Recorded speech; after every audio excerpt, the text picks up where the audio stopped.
When I say British, what do you envision? Is it skin like mine colouring your television? My first steps, my first words, there is a manual to migration.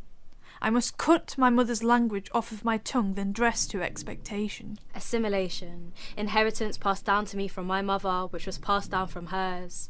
A family heirloom, implanted into my DNA. I must learn how to assimilate. I must learn how to survive in this land that I belong to, but does not belong to me. And when walls appear, don't be surprised when children start painting in white, for that is the only colour they do not fear. Perhaps if it washed away, I wouldn't need rehearsed apologies for the colour of my skin.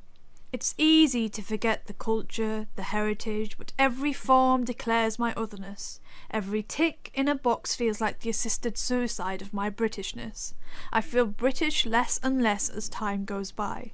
It's a slap in the face when people deny that white privilege exists. Just because they've rarely had to notice that they're white. I've had friendships that are built on the premise that you and I are both disliked for the same reasons. Our special inside jokes because we're outsiders. Assimilating, deviating from what my ancestors created, murdering this thing that exists within me just so I can be alive on the outside, just so I can step outside and be within the norm, trying to relate more to the British rather than the black on a form.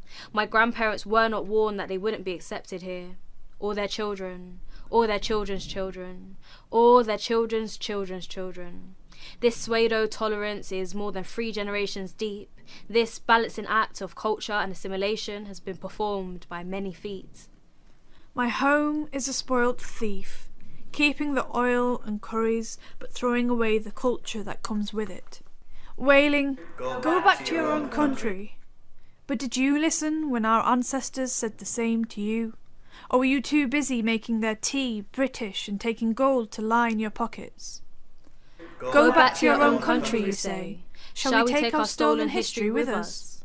The British Museum exhibits nothing that is inherently British. Except from the stench of colonialism.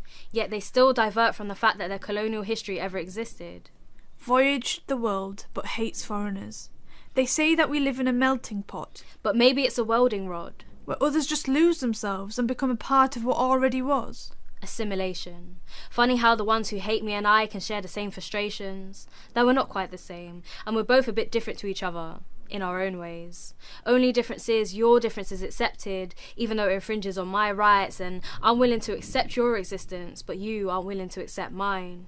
Maybe if you beat me till my eyes are blue, scare me until my skin turns white, and cut me until it is red that I bleed, I could camouflage into that British flag that you fly so high, so that if I say British, it could be my face that you see.